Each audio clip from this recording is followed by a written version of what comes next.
সকাল বন্ধুরা, তা তোমরা যে যেখানে আমার পরিবারটা তোমরা যে যেখান থেকে ভিডিওটা দেখছো, আশা করি ভালো আছো, সুস্থ আছো। তোমাদের ভালোবাসায় আমি আশীর্বাদে আমি ভালো আছি, সুস্থ আছি, আমাদের পরিবারও সবাই ভালো আছে। তো আজকে সারাদিন কী করবো কি না করবো সবটাই তোমাদের সাথে শেয়ার করব। আজকে রবিবার, কালকে সোমবার, কালকে মহাদেবের ব্রত। তো আজকে আমার আজকে নিরামিষ খাবো। আজকে রাতে জল আনতে যাবো, কালকে মহাদেবের মাথায় ঢালবো, সেটা তার জন্য আজকে নিরামিষ খাচ্ছি। তা ব্লগটা আমি আগে থাকতে বানাতে পারিনি, ভিডিওটা, তার জন্য ক্ষমা চাইছি। কিছুটা সমস্যার জন্য সকাল থেকে আমি করতে পারিনি ভিডিও। তো কী কী আপাতত রান্না করেছি দেখো। আজকে যেহেতু নিরামিষ, আপাতত ঝিঙে পোস্ত করেছি, শাক করেছি, এখন ওর কচু করবো, তারপরে দেখছি কি করা যায় আরও, আবার পরে দেখাচ্ছি। এটা গাটি কচু কাটছি, তাহলে কচু দিয়ে রান্না করব, তারপরে দেখছি আর কি করা যায়। তোমরা শ্রাবণ মাসে কে কে সোমবারের ব্রত করো কমেন্টে জানিও।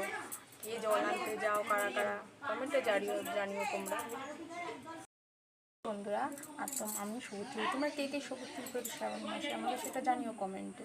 তো আমার সবুজ চুড়ি পরে ভালো লাগে, তারপরে মহাদেবের ইয়েতে আমার সেটা খুবই ভালো লাগে, পড়েছি। তোমরা কে কে পড়েছো জানিও আমাকে। তা কালকে জানো আজকে রাতে যাবো, তা কালকে জল ঢালবো, যার জন্য আজকে রেডি করে নিচ্ছি। হ্যালো ফ্রেন্ডস, আমি ফাইনালি এখন বিকেলে কাজবাজ সেরে ঘরে চলে এসেছি।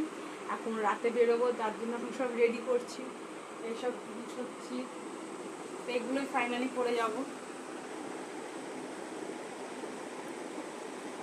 এগুলো করে যাবো। এখন এগুলো রেডি করছি। এবার ঠাকুরের ফুল সবই রেডি আছে, এখন ফল, ধূপকাঠি, মোমবাতি সেগুলো আনতে রয়েছে, সেগুলো রেডি করবো। তখন ঘড়িতে সময় বাজে 6টা। তা আবার পরে দেখা হচ্ছে। গাইজ আমি ফাইনালি রেডি হয়ে গেছি, এখন 9:30 বাজে। আমি এখন জল আনতে যাচ্ছি। আর ভিডিওটা যদি কিছু ভুল করে থাকি, কিছু বলে থাকি তো ক্ষমা করবে। আর পরে ভিডিওটার জন্য সাবস্ক্রাইব করে দিও তোমরা। টাটা।